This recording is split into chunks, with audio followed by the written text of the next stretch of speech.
लहानपणापासून महाराष्ट्रात जो वाढतो त्याला विठ्ठल, पांडुरंग हे शब्द तर ऐकू येतच असतात. तिथे जात-पात, धर्म असा काही भेद नाहीये. हा ओके. एकमेव देव असा आहे, की जिथे सगळेजण येतात आणि सगळे एक असतात. हा खरोखर गोरगरिबांचा, शेतकऱ्यांचा आणि जनसामान्यांचा देव आहे. त्या दिवशी या पृथ्वीवरचा शेवटचा माणूस संपेल. त्या दिवशी देव पण नसेल. कारण देव मानणारच कुणी नाहीये ना. क्या देव मानतो फक्त मनुष्य प्राणी. मनुष्य प्रस्ताव. म्हणजे मला आठवतंय आमच्या इथे काही वर्षांपूर्वी एका झाडाच्या इथे एकानं अचानक पूजा सुरू केली एक दगड ठेवून. तर तिथे आज एक छोटंसं मंदिर झालंय. हो, इतकी देवाची संकल्पना आपल्या इथे अशी तयार होते आणि ती याच्या हळू अस्मिता व्हायला लागते. या व्यक्तीने किंवा या कलाकाराने आमच्या देवाचा अपमान केला. या कलाकाराने आमच्या धर्माचा अपमान केला. की त्याने आमच्यावर टीका खरं तर देव धर्म या एवढ्या व्यापक संकल्पना आहेत. त्याच्यावर कुणीही टीका केली काय, कुणी त्याचं कौतुक केलं काय, कोणी काय त्याला धक्का लागलाच नाही पाहिजे. जेव्हा तुम्ही तिथे जाता आणि त्या वारीमध्ये सहभागी होतात, तेव्हा तुम्हाला कळायला लागतं की हजारो लोक इथे आलेत. तुमच्या आजूबाजूला हजारोंची गर्दी चाललेली असते. तुम्ही त्या गर्दीतून चाललेले असता. हळू तुम्ही ती गर्दी आणि तुम्ही दोघे सगळेजण एक होऊन जातात. हो. वारकऱ्यांचा ड्रेस घालायचा हां. आणि मित्राला सोबत घेऊन यायचं आणि एखादी दिंडी जवळ येताना दिसली, की धावत जायचं, त्यांच्याबरोबर चालत यायचं. मित्राला शूटिंग करायला लावायचं, की 20 पावलं शूटिंग झालं, की की तिथून बाहेर तिथून बाहेर एक्झिट. पडायचं, लगेच ते अपलोड करायचं. तर ती ॲम्ब्युलन्स आली, तिकडे कोपऱ्यात थांबली, त्यातून ती नटी उतरली, तिने एक रील केलं, ती त्याच्यात बसली आणि निघून गेली. ओह! म्हणजे सरकारी यंत्रणांचा असा काहीतरी इन्फ्लुएन्सने वापर करून रील्स बनवणारे रील स्टार पण खूप वारीमध्ये. आहेत, जे वारीमध्ये येत असतात. खरं मराठीचं महत्त्व वाढवणं तर मराठी लोकांनी आपले व्यवसाय आणि मराठी लोकांनी यशस्वी होणं खूप गरजेचं आहे. तर आपोआप मराठी भाषा पण समृद्ध होईल. त्यांच्याबरोबर मोठी होत जाईल. सुख देतो मला सुखावतो मी, दुःख देतो मला दुखावतो मी. मीच आहे माझा विठ्ठल, मीच प्रश्नाचे माझ्या उत्तर.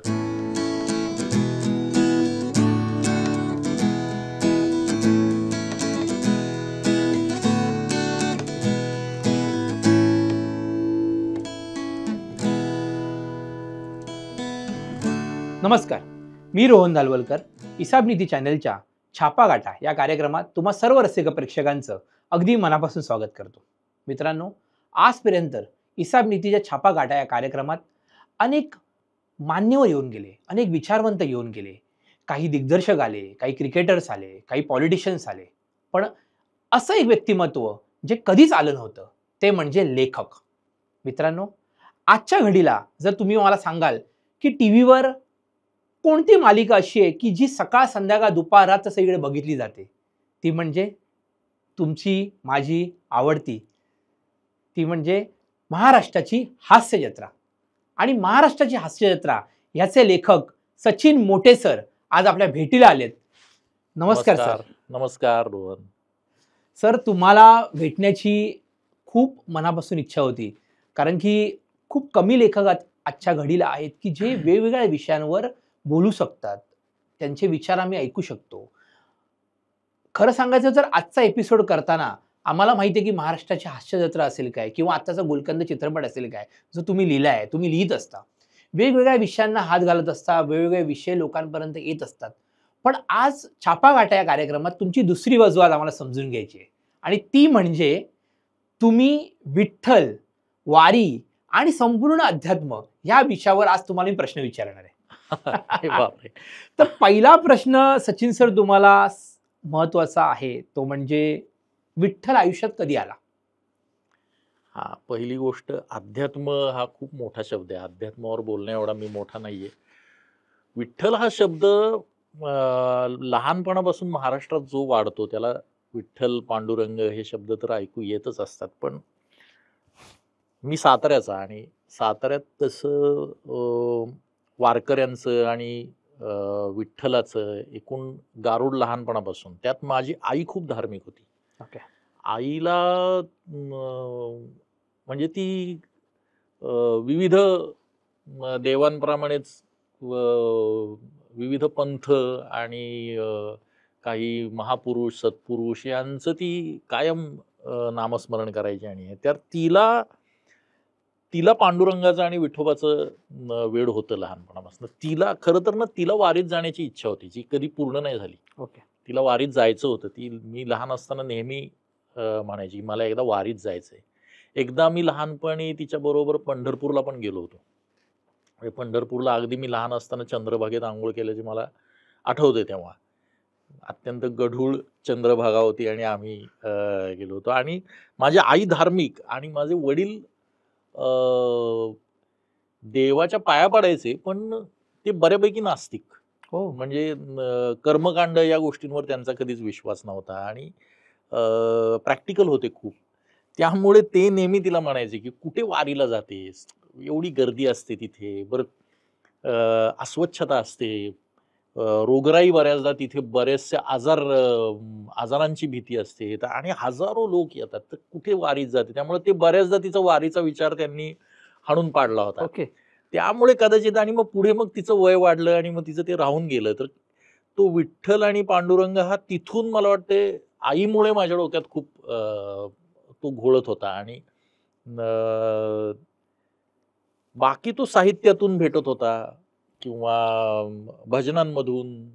लहानपणापासून आपण जी रेडिओवर गाणी ऐकत असतो. आणि अभंग तुकयाचे तर सगळ्यांनीच लहानपणापासून ऐकलेली कॅसेट आहे. आणि आणि दुसरं विठ्ठलाचं आकर्षण होतं, की तिथे तिथे जात पात धर्म असा काही भेद नाहीये. हा ओके. एकमेव देव असा आहे, की जिथे सगळेजण येतात आणि सगळे एक असतात. हा खरोखर गोरगरिबांचा, शेतकऱ्यांचा आणि जनसामान्यांचा देव आहे.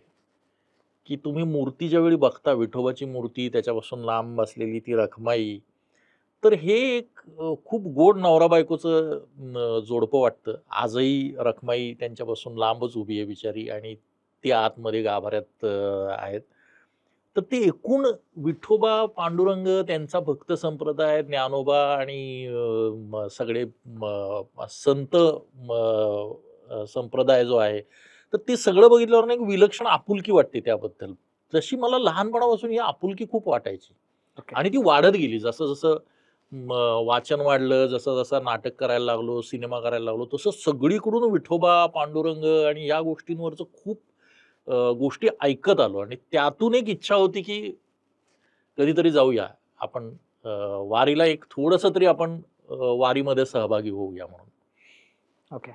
सर, तुम्हाला विनोदी लेखन करताना खूप वेळेला वेगवेगळे विषय अ, सुचावे लागतात. तर विनोद आणि अध्यात्म ह्याची कुठेतरी सांगड आहे का? आणि ती कुठेतरी जाऊन त्याचा वापर ह्या लिखाणामध्ये होऊ शकतो का? किंवा होतो का? नाही काय ना, विनोद आणि अध्यात्म अशी सांगड नाही म्हणता येणार. पण विनोद लिहिणारा हा नेहमीच खूप सहृदय असणं गरजेचं असतं. ओके. तुमच्याकडे आपुलकी असणं, तुमच्याकडे कारुण्य असणं खूप गरजेचं असतं. विनोद करताना काय किंवा कुठलंही साहित्य करताना. ओके. नाहीतर तुमचं साहित्य विकारी होऊ शकतं, ओके. विषारी होऊ शकतं. तुमचं साहित्य जर सर्वसमावेशक व्हायचं असेल, त्याच्यामध्ये एक आपुलकी यायची असेल, ते सगळ्यांचा विचार करणारं व्हायचं असेल, तर मुळातच तुम्ही प्रत्येकाची वेदना अनुभवणारे असायला लागतात. आणि त्यामुळे विनोदाशी काय आणि सगळ्याशी काय. अध्यात्म ह्या गोष्टीचा मी काही खूप मोठा अभ्यासक नाही, म्हणजे अध्यात्मावर मी काही खूप बोलू शकणार नाही. पण एवढं नक्की सांगेन ना, की आपण सगळे एक आहोत. आपल्या सगळ्यांमध्ये एक संवेदना आहे. तूही श्वास घेऊन जगतोय, मीही श्वास घेऊन जगतोय. हे सगळेजण श्वास घेऊन जगतायत. ही सगळ्या लिव्हिंग थिंग्ज असतील, झाडं असतील, पानं असतील, या सगळ्यांमध्ये एकच तत्व आहे. आणि ही एकता अनुभवणं आणि या सगळ्यांचा रिस्पेक्ट ठेवणं, हे तुम्हाला सगळ्या साहित्यात करावं लागतं. ओके. आणि ते केलं तर ते साहित्य लोकांच्या मनाला भिडतं. अन्यथा ते प्रचारकी होऊ शकतं, अन्यथा ते विखारी होऊ शकतं, अन्यथा ते एकांगी होऊ शकतं. पण तुम्ही सर्वसमावेशक जर असाल, तर त्याचा उपयोग मात्र निश्चितच अगदी विनोद काय कुठल्याही गोष्टी लिहिताना होतो तुम्हाला. ओके. सर, मला सांगा, सध्याच्या काळामध्ये कुठलंही लिखाण करताना हल्लीच्या काळामध्ये सगळ्यांची मनं दुखावली जाऊ शकतात, भावना दुखावल्या जाऊ शकतात. आणि आता जो हा आषाढी एकादशीचा स्पेशल एपिसोड आहे, ह्या निमित्ताने विठ्ठल आणि देव म्हणजे ओव्हरऑलच देवाची कुठलीही गोष्ट कुठेही आली किंवा कुठल्याही धर्माची गोष्ट आली, की तिथे तुमच्या कलाकारांना सॉफ्ट टार्गेट केलं जातं किंवा लेखकांनाही त्या पद्धतीने, दिग्दर्शकांनाही त्या कार्यक्रमाला ओव्हरऑल बॉयकॉट पद्धतीने गोष्टी केल्या जातात. तर मला हा प्रश्न तुम्हाला विचारायचा आहे, की आता इतक्या भावना अ, अ, एवढ्या उथळ झाल्या आहेत का, की जेणेकरून त्यामुळे तुम्हासारख्या लेखकांना ते विषय तेवढ्या प्रगल्भपणे मांडता येत नाहीयेत? किंवा कुठे ते जाऊन गळचेपी होतेय का? किंवा ती गोष्ट पूर्वी का नव्हती? ह्याच्याबद्दल मला विस्तृत सर उत्तर हवंय. तर त्याच्या आधी आपण जरा बोललं पाहिजे की हां. देव काय आहे संकल्पना. ओके. देव म्हणजे काय आहे? हं. देव मुळात असतो का नसतो इथपासून सगळा जो आटापिटा युगानुयुगे माणसाचा चाललाय की खरं काय खोटं काय याच्यातलं. आता देव म्हणजे ही जी कल्पना आहे की हे सगळं जग कोणीतरी चालवतंय. ओके. कोणीतरी हे निर्णय घेत आहे. आज आपण दोघं इथे बसणार हे ठरलंय. हं. ही नियती आहे आणि ही नियती ठरवणारा एक कोणीतरी वर ईश्वर आहे. बरोबर. असं मानणारा देव जो आहे, तर ह्या देवसंकल्पनेवर विश्वास ठेवून खूप लोक चालतात. ओके. खरं तर आता सर्वांना माहिती आहे, की हे विश्वाची निर्मिती अपघातानं झाली आहे. सगळ्या गोष्टी अपघातानंच घडत असतात आणि देव ही संकल्पना पूर्णपणे माणसाच्या मेंदूत तयार झालेली संकल्पना आहे. म्हणजे ज्या दिवशी या पृथ्वीवरचा शेवटचा माणूस संपेल, त्या दिवशी देव पण नसेल. कारण देव मानणारच कुणी नाहीये ना. देव मानतो फक्त मनुष्य प्राणी. मनुष्य प्राणी. पण ही देवसंकल्पना काय आहे? म्हणजे अगदी तुम्ही प्रिमिटिव्ह याच्यात गेलात तर म्हणजे अगदी पूर्वी अगदीच आदिम काळामध्ये जर आपण बघितलं तर आजूबाजूला काय घडतंय हे त्याला कळत नव्हतं. अगदी ग्रहण अचानक सूर्य गायब कसा होतो, इथपासून ते भूकंप कसा होतो, बाळ कसं होतं, वरून पाऊस कुठून येतो हे त्याला माहितीच नव्हतं. त्यामुळे त्याला वाटायचं की अरे कुणीतरी आहे, जो हे सगळं घडवतोय आणि त्यातून ह्या सगळ्या कॉन्सेप्ट तयार झाल्या. बरं माणूस मुळात समूहाने जगणारा माणूस, प्राणी आहे, की सगळे ग्रुपने जगत होते. मग त्या ग्रुपमध्ये एक कुणीतरी असा होता, की जो म्हणायला लागला, की हे घडवणारा एक कुणीतरी आहे आणि तो हा आहे. ओके. माणसाला एक सिम्बॉल मिळाला. त्या कुठे दगडांचा मिळाला, कुठे म्हणाला, की फक्त नाव मिळालं. या पद्धतीने एक सिम्बॉल ठरत गेली त्या याच्यामध्ये. तर यातून देवाची निर्मिती कधीच्या काळी त्या माणसाच्या प्राथमिक अवस्थेतल्या मेंदूतून झालेली ही निर्मिती आहे. देव या संकल्पनेची निर्मिती. पण दुसरा मानवी मेंदूचा प्रॉब्लेम काय ना, अस्मिता हा जो त्याच्यात एक परत गुण आहे ना, की मग माझा देव तुझा देव हे सुरू झालं. खरं तर या विश्वातला हे विश्व कसं चाललंय, काय झालंय याच्या मागे काहीतरी एक शक्ती असावी याचं एक प्रतीक म्हणून तयार झालेली ती गोष्ट होती छोटी. पण हळू ती गोष्ट मग तुझ्यापेक्षा माझी गोष्ट श्रेष्ठ, मग ह्याच्यापेक्षा माझी गोष्ट श्रेष्ठ असं व्हायला लागलं. त्यातून सगळे हे गट तयार झाले, की धर्मांचा प्रसार झाला, पंथांचा प्रसार झाला. आज अगदी तुम्ही बघाल ना, की साध्या ग्रुप्समध्ये म्हणजे 2 कंपन्यांमध्ये पण वाद असतात. कंपन्यांचा लोगो हे त्यांचा देव असल्यासारखेच आहे. त्यांचं ते प्रतीकच आहे ना. तर तसेच मला हे वाद वाटतात कुठेतरी आणि मग ह्या अस्मिता आल्या, की त्यातून मग काय झालं ना, की देव या संकल्पनेचा फायदा होणारा एक वर्ग तयार झाला, की देव आणि धर्म हा अनेकांसाठी व्यवसाय आहे. ओके. की त्याच्या जीवावर अनेकांचा व्यवसाय चाललाय, अनेकांची पोटं भरतायत त्या याच्यावर, की मग देवाची भीती दाखवणं सुरू झालं, की असं केलं तर देव पाप देईल, तसं केलं तर देव पाप देईल. म्हणजे जी संकल्पना आपण एक खूप व्याप्त संकल्पना म्हणतो, की जर देव तुझ्या ते माझ्या ते सर्वत्र आहे, जे घडतंय ते देवाचंच आहे, जे या सगळ्यामध्ये तत्व जे आहे ते देवच आहे. तर देव कोणाचं वाईट करतो, देव कोणाचं चांगलं करतो याचा काही संबंधच नाहीये. पण हळू देवाची भीती घालायला लागली आणि मग मानवी स्वभावानुसार ह्या सगळ्या अस्मिता तयार व्हायला लागल्या, की मग माझा देव, तुझा देव, मग माझ्या देवाचा अपमान झाला, मग त्याने माझ्या देवाचा अपमान केला आणि देवत्व काय असतं आता उद्यापासून रोहनची एखादी मूर्ती तयार केली आणि 4 जण पूजायला लागले, की हा आमचा देव. तर काही 4 जणांना 40 मिळतील, नंतर 400 मिळतील, नंतर 4000 मिळतील आणि काही 10 वर्षांनी अशी कंडिशन असेल, की ती 4000 जण म्हणत असतील, हा आमचा देव आहे आणि याला कोणी दुखवायचं नाही. इतकी ती संकल्पना ना अशी सहज तयार होते. हसताय. म्हणजे मला आठवतंय आमच्या इथे काही वर्षांपूर्वी एका झाडाच्या इथे एकानं अचानक पूजा सुरू केली एक दगड ठेवून. तर तिथे आज एक छोटंसं मंदिर झालंय. हो, हो. इतकी देवाची संकल्पना आपल्या इथे अशी तयार होते आणि ती याच्या हळू-हळू अस्मिता व्हायला लागते. आणि मग देवाची भीती घालणं सुरू होतं आणि त्यातून हे खूप होतं, की या व्यक्तीने किंवा या कलाकाराने आमच्या देवाचा अपमान केला. या कलाकाराने आमच्या धर्माचा अपमान केला, की त्याने आमच्यावर टीका. खरं तर देव धर्म या एवढ्या व्यापक संकल्पना आहेत. त्याच्यावर कुणीही टीका केली काय, कुणीही त्याचं कौतुक केलं काय, कोणी काय, त्याला धक्का लागलाच नाही पाहिजे. पण देवाच्या नावाने व्यवसाय करणारे, देवाच्या नावाने राजकारण करणारे अनेक जण या लोकांना भडकवतात.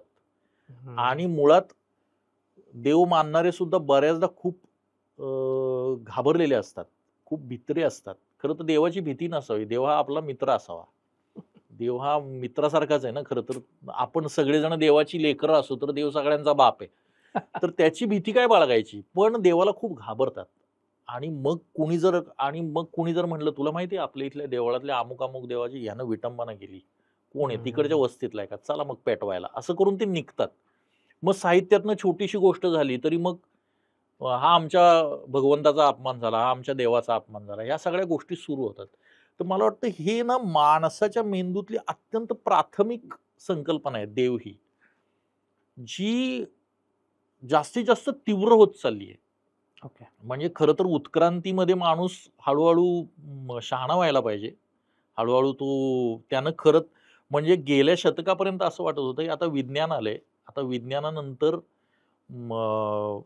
लोकांना वैज्ञानिक दृष्टिकोन मिळतोय. तर हळू हे देव आणि धर्म ह्या संकल्पना हळूहळू विरळ होत जातील किंवा ह्या असतील पण त्या प्रत्येकाच्या वैयक्तिक आयुष्यात असतील.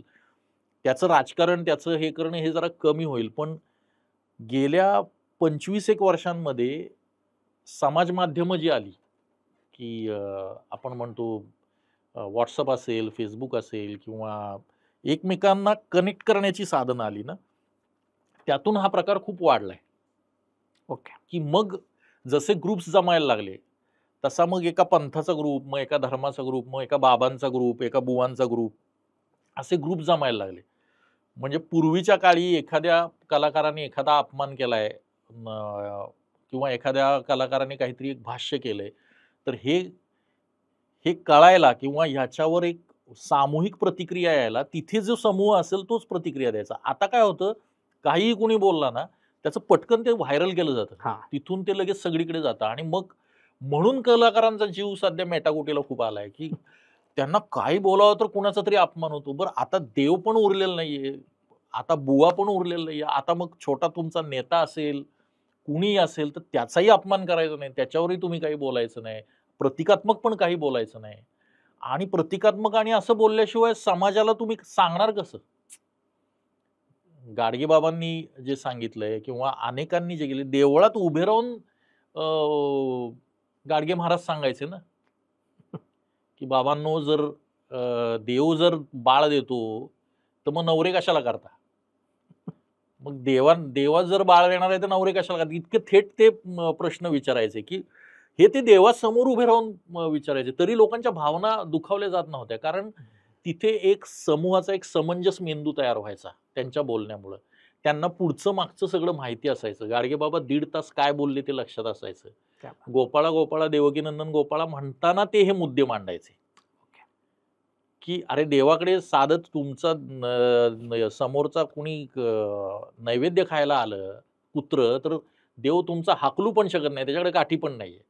त्यांना थोडक्यात म्हणायचं आणि हे म्हटल्यानंतर ते काय म्हणायचे, म्हणा गोपाळा गोपाळा देवकीनंदन गोपाळा, म्हणजे ते देवाचं नाव घेतच हे सांगायचं, की ती संकल्पना एवढी संकुचित करू नका.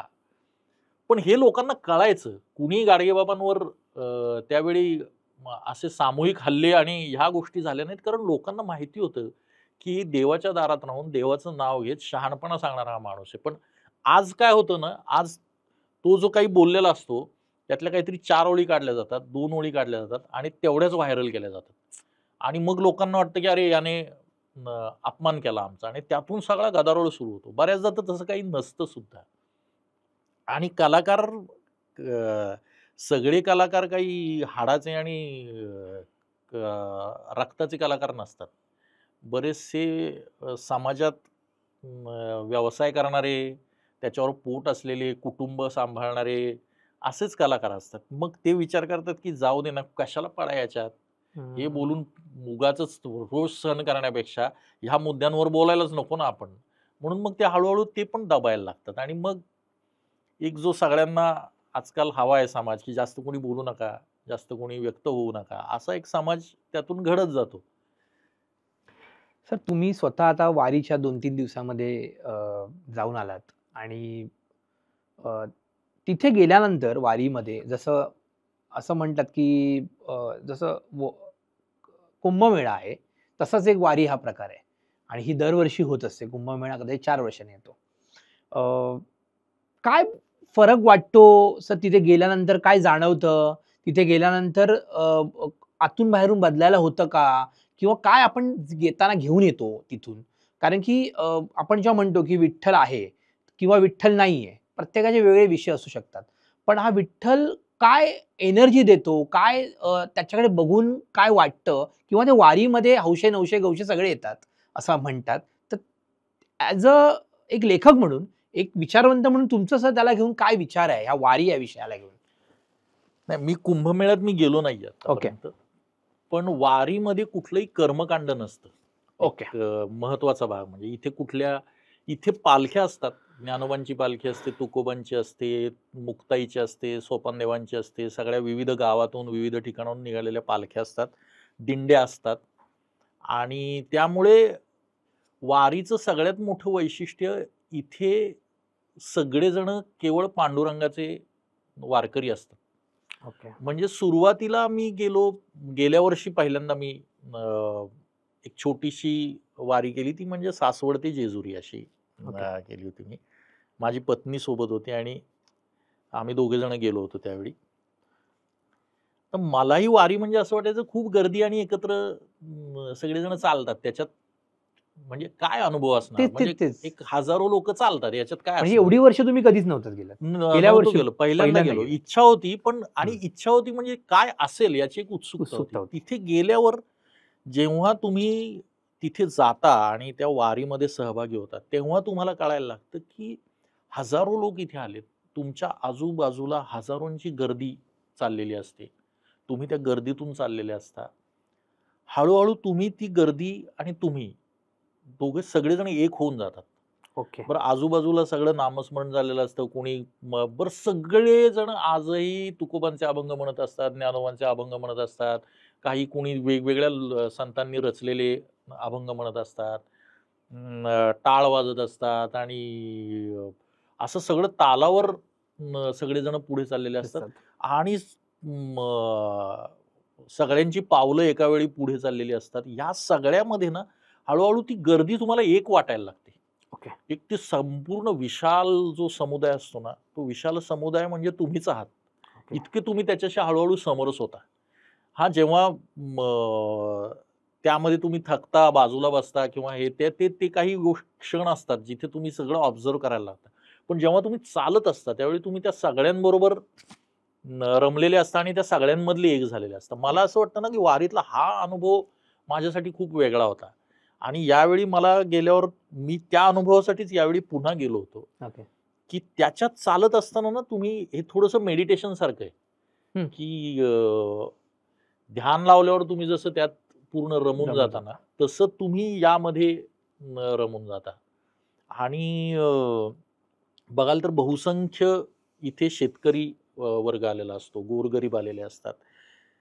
त्यांच्यासाठी हा दिवाळी दसरा असतो. त्यांचा हा दिवाळी दसराच आहे. कारण ते पेरणी झालेली असते, शेतीची कामं सुरुवातीची झालेली असतात आणि ते झाल्यावर ते पंढरीला निघतात. ओके. म्हणजे आज 700 ते 750 वर्ष झालं ही प्रथा महाराष्ट्रात सुरू आहे. म्हणजे महाराष्ट्राची खऱ्या अर्थानं लाडकी भावंडं कोण म्हटली तर ही जी 4 भावंड आहेत, ज्ञानोबा, निवृत्ती आणि सोपान आणि मुक्ताई. तर ह्यांनी त्या भावंडांनी त्यावेळेपासून जी काही सुरुवात केली आणि त्यांचं जो मोठा म्हणजे अथांग असं काहीतरी तयार झालंय. खरं तर त्या काळात गाड्या नव्हत्या, काही नव्हतं, म्हणून ते पायी पायी जायचे. खरं तर म्हणजे काही वर्षांनंतर जेव्हा गाड्या आल्या, सगळं आलं, त्यानंतर वारकऱ्यांनी गाडीतून जायला पाहिजे होतं, पण ती प्रथा मात्र तशीच चालत आली आहे. आणि तिथे तुम्हाला जाणवतं ना, की इथे ह्या वारीचं एक परत वैशिष्ट्य जाणवतं ना, की इथे हे सगळेजण केवळ पंढरीच्या ओढीनं चालतायत. आणि ह्यांच्या चालण्यामध्ये सुद्धा ना एक आनंद आहे सगळ्या चालण्यामध्ये. ह्यांना कुठे कुठे म्हणतात ना, की रास्ता ही मंजिल आहे, असं जे म्हटलं जातं ना, की त्या प्रवासाचाच ते आनंद लुटत असतात. बरोबर. म्हणजे त्यामुळे तुम्ही एक छोटी वारी केली काय, मोठं गेलात काय, काय केलं काय, तुम्हाला आनंद तो मिळतो. कारण मी ऐकलंय किंवा अनेकांनी मला सांगितलंय, की हे जे वारकरी असतात हे तिथे पांडुरंगाच्या दर्शनाला जातही नाहीत. पंढरपुरात ते तिथपर्यंत जातात, कळस बघतात आणि तिथून परत फिरतात. कारण पांडुरंग आणि विठ्ठल त्यांना वारीमध्ये ऑलरेडी भेटलेला असतो, तो त्यांच्या बरोबरच असतो. तर एक सामूहिक भावना तयार होते. म्हणजे मगाशी जे आपण देव या विषयी बोलत होतो ना, की देव हा कुणीतरी एक परका आहे आणि तो सगळं चालवतोय, ही देव संकल्पना मला मान्यच नाहीये, किंवा ही संकल्पना फोल आहे हे इथे गेल्यावर कळतं. सगळं जे दुसरी गोष्ट जी म्हणतात, की तुझ्या माझ्या सगळ्यांमध्येच असं काहीतरी आहे, एक काहीतरी गोष्ट आहे जी आपल्या सगळ्यांमध्ये आहे. सगळ्या श्वास घेणाऱ्यांमध्ये, सगळ्या अचल वस्तूंमध्ये, सगळ्यांमध्ये एक काहीतरी तत्व आहे. सगळेजण आपण कुठेतरी एक आहोत. ही एकतेची भावना आहे ना, ही या सगळ्या त्या गर्दीच्या निमित्तानं खूप येते, की अरे आपण एक आहोत. आणि तो अनुभव खूपच विलक्षण असतो. एका वेगळ्या जगात गेल्याचा तुम्हाला फील देणारा असतो. तर माझ्यासाठी तर तो खूपच यंदाचा अनुभव खूप असा कमाल, म्हणजे तुकोबा जे ऍक्च्युअली आनंदाचे डोही आनंद तरंग म्हणतात ना, की शारीरिक थकवा सोडला ना, तर बाकी तुम्हाला खूप तो आनंदच असतो, सगळा आनंद सोहळाच असतो त्या याच्यात वारीमध्ये. तर हा अनुभव आहे. आणि हा म्हणजे कसं आहे, अध्यात्म किंवा अनेक गोष्टींच्या अनुभवांमध्ये कसं असतं, की तो अनुभव सांगण्यापेक्षा तुम्ही तो खरा घेताना त्यावेळी तुम्हाला ते कळतं, किंवा प्रत्येकाचा अनुभव तो त्याचा वेगळा असू शकतो याबाबतचा. सर, जेव्हा तुम्ही या वारीमध्ये फिरता, जाता, तेव्हा खूप वेळेला खूप म्हणजे पाऊस असतो त्यावेळेस, किंवा जसं मगाशी म्हटल्याप्रमाणे खूप साऱ्या अडचणी येत असतात. परंतु मी असं ऐकलंय, की ह्या वारीमध्ये असं कुठेतरी अनुभूतीचा एक अनुभूती येते. म्हणजे कुठेतरी असं वाटतं, की विठ्ठल आहे, आपल्याबरोबर चालतो आहे, किंवा तो काहीतरी आपल्याला शक्ती देतो आहे, किंवा आतापर्यंत आपण ज्या गोष्टी आयुष्यात करत आलेलो आहोत, त्याचं एक जसं मेडिटेशन आहे. तर ह्याचा कुठेतरी अनुभव तुम्हाला ह्या दिवसांमध्ये आला का, 4 दिवसांमध्ये? की जेणेकरून तुम्हाला रिअलायझेशन झालं, की मी हे चुकत होतो, हे बरोबरच होतं, किंवा मी आता येणाऱ्या काळामध्ये ही गोष्ट मी करेन. तर ह्या गोष्टी कुठेतरी जाऊन त्या ह्याच्यात जाणवल्या का? नाही, असं विठ्ठलाची प्रचिती किंवा पांडुरंग दिसणे वगैरे असं काही होत नाही, किंवा म्हणजे माझं झालं नाही. मुळात मी केलेली वारी, मी काही पूर्ण वारी केली बरोबर नाही. आहे. मी पुण्यातून सासवडला गेलो, सासवडमधून जेजुरीला गेलो, जेजुरीतून वाल्हेमध्ये गेलो. म्हणजे मी अगदीच 3 छोटे 4 दिवस होतो. त्यानंतर हास्य जत्रेचं शूटिंग होतं, त्यामुळे मी तिथून परत आलो. त्यामुळे अख्ख्या वारीवर बोलण्या एवढा माझा अनुभव नाही. पण मला काही जे लोक भेटले, मग एक 27 वेळा वारी केलेले एक माझ्या बरोबर राहायला होते तिथे, की त्यांची 27वी वारी होती. त्यांचे अनुभव विलक्षण होते, की जसं तू म्हणाला, की प्रचंड पाऊस असणे. ते म्हणाले एकदा तर एवढा पाऊस होता, की आम्ही खाली प्लास्टिक अंथरलं, अंगावर प्लास्टिक घेतलं आणि झोपलो, आणि तासा दीड तासाने सर्वत्र चिखल होता आणि आम्ही चिखलामध्येच होतो. पण एवढ्या चिखलातही रात्रभर झोपून राहिले. पहाटे उठले, पुन्हा तिथे पाणी असतं, व्यवस्था असते, नळाखाली उभे राहिले, पाणी अंगावर घेतलं, पुन्हा पांडुरंगाचं नाव घेत पुढे निघाले. तर हे खरे वारकरी आहे. हे माझ्यासारखे काय, की आधीच एका मित्राच्या घरी सांगितलं होतं, एक ओळखीचा होता, त्यांच्या घरी राहणं. हे जे खरे वारकरी आहेत, किंवा हे जे दिंडीतून जाणारे वारकरी आहेत, हे ज्या पद्धतीने ती सायकल जगतात, की ते त्यांच्या दिंडी बरोबर असतात. त्या दिंडीमध्ये त्यांचा शिधा असतो पूर्णपणे. तुम्ही जिथे दिंडी जेवणाच्या वेळेला थांबते, तिथे तुम्ही ते जर चित्र बघितलं, माझ्याकडे काही व्हिडिओज आहेत, मी तुला दाखवेन नंतर त्याचे, की मागे अक्षरशः प्रचंड भाज्या, पिठं आणि हे सगळं ठेवून मोठा स्वयंपाक चाललेला असतो. एका दिंडीमध्ये 300 लोक तरी असतात. म्हणजे ज्ञानोबांच्या पालखीचं अंदाजे सांगतोय मी, एक्झॅक्ट नाही, पण त्यांच्या समोर 40 दिंड्या असतात आणि मागे जवळजवळ 300 ते 400 दिंड्या असतात आणि प्रत्येक दिंडीत 300 ते 400 माणसं असतात. एवढ्यात आणि हे झालं ऑफिशियल. अनऑफिशियल दिंड्या अनेक आहेत, अनऑफिशियल ग्रुप्सने येणारे लोक अनेक आहेत. माझ्यासारखे तर 800-900 जे कोणी आहेत तसे अनेक आहेत. काही फक्त रील्स करायला आलेले, काही फक्त इन्स्टावर टाकायला आलेले असे सेलिब्रिटीज, ते परत त्याच्यामध्ये त्यांचाही गोंधळ सुरू असतो. हे पण अनेक आहेत त्याच्यात. तर एवढे सगळेजण तिथे आलेले असतात. तर पण हे जे खरे वारकरी असतात ना, त्यांना ह्यांच्याकडे लक्षही नसतं त्यांचं या सगळ्या गोष्टींकडे. त्यांचं ग्रुपने चाललेलं असतं, भजन कीर्तन चाललेलं असतं, ते जेवतात. रात्री जिथे मुक्काम असतो तिथे त्यांच्या टेंट टाकले जातात, तिथेच ते राहतात.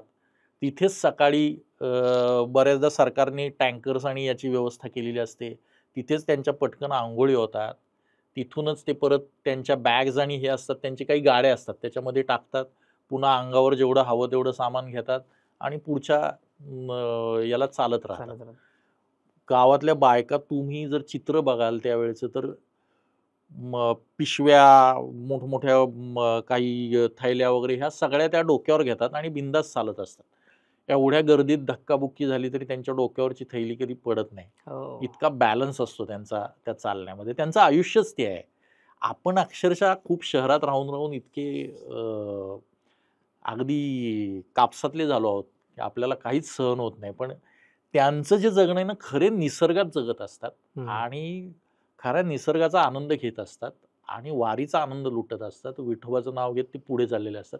तर ते खरे वारकरी, किंवा त्यांना कदाचित ह्याची सगळ्याची प्रचिती येत असेल की हे देणारा तोच आहे, जे सुरू आहे ते त्याच्याचमुळे आहे आणि मी जे आहे की ते त्याचीच कोणीतरी आहे. ही जी प्रचिती आहे ना, ही बऱ्याचदा, आणि मुळात त्यांना त्या प्रचितीपेक्षाही ना ते त्यांच्यासाठी तो एवढा एक उत्सव आणि उत्साहाचा काळ आहे ना, की ते त्यामध्ये रमलेले असतात.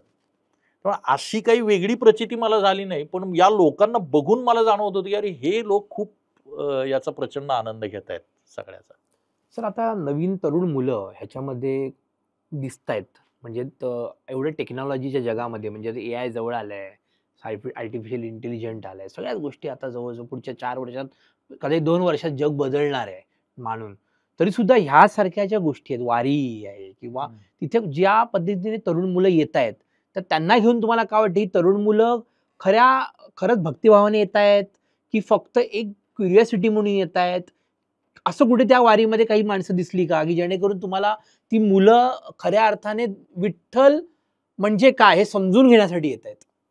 नाही, यात ना सगळ्या पद्धतीचे, जसं तू म्हणाला ना की वारीचा खरा आनंद घ्यायला येणारे सुद्धा आहे. म्हणजे एक जण मला भेटला, तो इंजिनियर होता मुलगा आणि जॉब करत होता.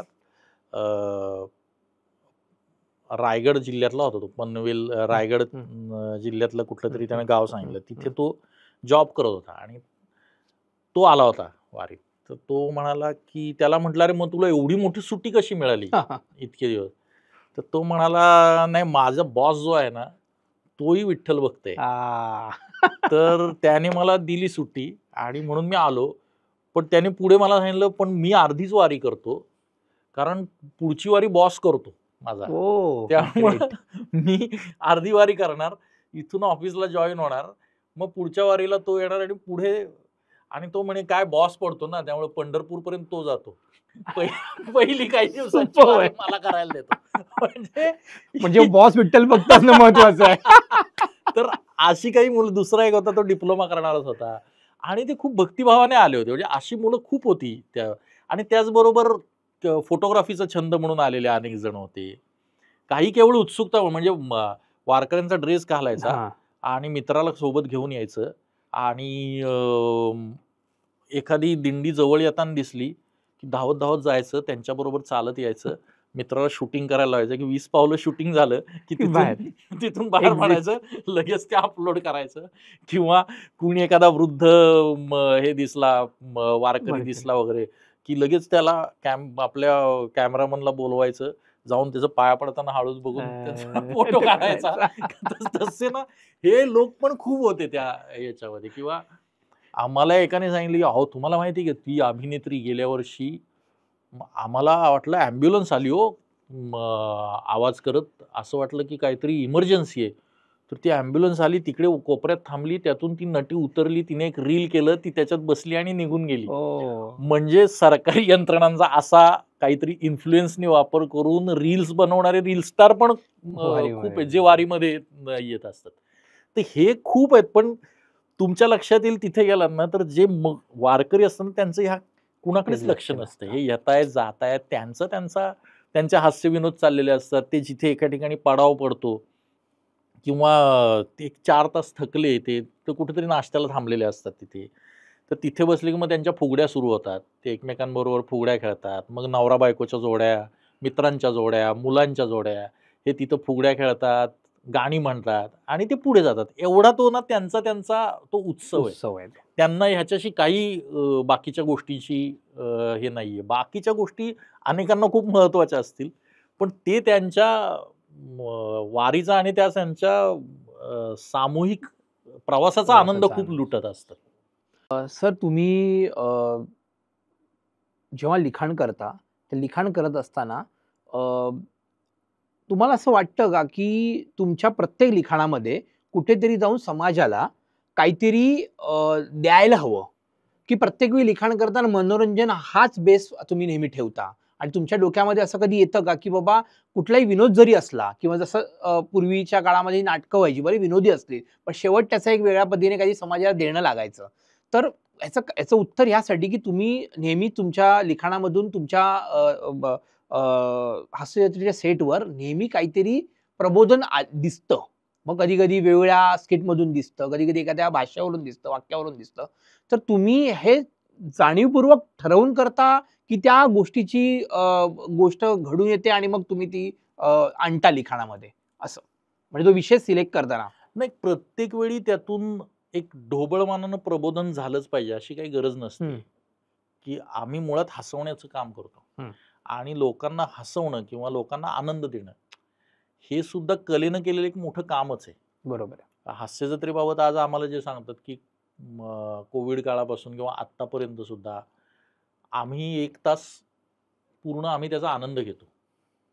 म्हणजे चोर असो, पोलीस असो, नेता असो, कार्यकर्ता असो, स्त्री असो, पुरुष असो, सगळ्यांचा तो 1 तास आनंदात जातो. त्यांना आनंदी ठेवण्याचं काम ती तुमची कला करत असते. तर मुळात कलेचं मूळ काम जे आहे म्हणजे हास्य कलेचं, ते हे आहे. आता याच्यातून तुमच्या सादरीकरणातनं जर अन्य काही गोष्टी कळत असतील, की अरे समाजात थोडंसं असं वागलं तर चांगलं आहे किंवा ह्या गोष्टी घडल्या तर चांगल्या आहेत किंवा हे घडलं ते वाईट आहे किंवा माणसानं हे करू नये, माणसानं ते करू नये. या पद्धतीच्या गोष्टी जर गेल्या, याच्यातनं काही अशा गोष्टीचे विचार गेले, तर हे चांगले आहेत. याच्यात काही हे नाही. पण पण हेतू काही तेवढंच करण्याचा नाहीये किंवा हेतू तो नाहीये. हेतू हा मुख्य हेतू सगळ्यांना आनंद देणे. मग तो अगदी साध्या प्रसंगातनं मिळणारा आनंद का असे ना म्हणजे एखाद्या स्किटमध्ये आता समीर चौगुलेला कोणीतरी जेवूच देत नाहीये. आता ह्याच्यात काही प्रबोधन नाहीये. पण माणसांना त्याचा एक आनंद मिळतो. 10-12 मिनिटात त्या प्रसंगाचा एक आनंद मिळतो. तर इथपासून ते अगदी आमचे ग्रामसभेसारखे विषय आहेत ज्याच्यातून आम्ही काही विचार मांडतो. अमुक गोष्ट घडली पाहिजे, अमुक गोष्ट घडली पाहिजे. या पद्धतीचे जे विचार मांडणारे हे असतात ते पण असतात. म्हणजे ठरवून एकाच पद्धतीचं करायचं किंवा हे आपण काहीतरी आता प्रत्येक वेळी काहीतरी म्हणायचंच. उलट ना ते ओढून ताणून म्हणणं खूप चुकीचं आहे. ओघवतं आणि तुमच्या सहज गोष्टीतून तुम्ही काही बोललात ना, तर ते खूप चांगलं असतं. त्यामुळे कलेने ना असं काही जोखडं स्वतःवर ठेवू नये, की मला प्रत्येक वेळी लोकांना काहीतरी आता याच्यातनं सांगितलंच पाहिजे आणि दिलंच पाहिजे. ते दिलं, सांगितलं तर चांगलं आहे. अर्थात प्रत्येक वेळी मला हे वाटतं, कलेनं मागे तरी नेऊ नये. तुम्ही एका वेळी पुढे नेत नसाल, तर कलेने इथपर्यंत जे आणलंय सगळ्या समाजाला, तिथून परत तुम्ही मागच्या चक्रात नेऊ नका. थोडक्यात आज स्त्रिया इथपर्यंत पोहोचल्या आहेत. आता जातीपाती धर्म हे सगळं विसरून आपण एकत्र पुढे जाण्याचा प्रयत्न करतोय. आता त्याच्यात कलेने हे नको करायला, की ते भेदभाव निर्माण करणं आणि त्या गोष्टींमध्ये पुन्हा उच्च नीचता आणणं, ह्या गोष्टी कलेनं करू नये. म्हणजे तुम्हाला प्रबोधन करता येत नसेल तर नका करू, पण किमान अधोगती तरी करू नका. एवढं मात्र कलाकाराने सांभाळलं पाहिजे. सर, तुमच्या क्षेत्रामध्ये नेहमीच सगळेच जण मेहनत करत असतात, पण काय वाटतं लक किती महत्वाचं आहे? लक म्हणजे काय असतं ना, तर लक कशाला म्हणायचं? म्हणजे लक असं एक काही गोष्ट नसते खरं तर. म्हणजे तुम्ही सातत्यानं प्रयत्न करत असता आणि त्यातला एक प्रयत्न यशस्वी होतो, एखादा प्रयत्न अपयशी होतो. तुमचं प्रयत्न करत राहणं गरजेचं आहे. म्हणजे 2 स्पर्धक असतात आणि यातला कोणीतरी एक निवडायचा असतो. बरोबर.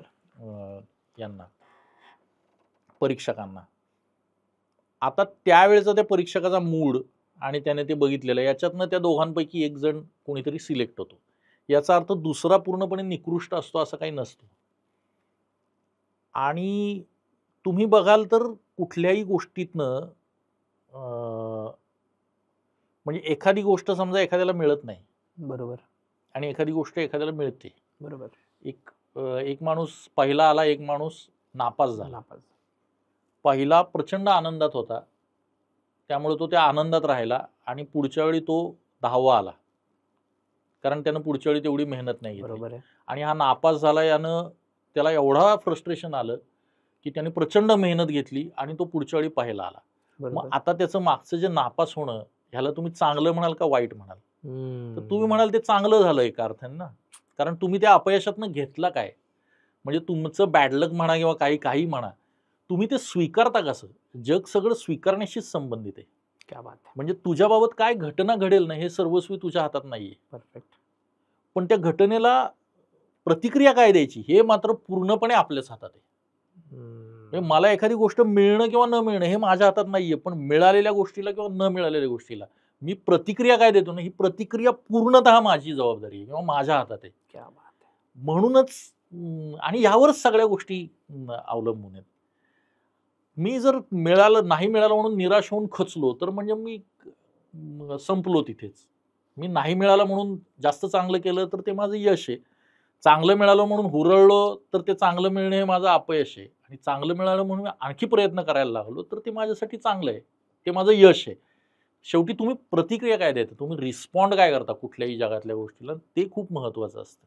मी हा प्रश्न यासाठी विचारला सर, की हल्ली हे जे प्रवचनकार असतात, पूर्वी बाबाराव सातारकर होते, जे खऱ्या अर्थाने व्यावहारिक ज्ञानातून त्यांनी पण एवढी वर्ष वारी केली आहे.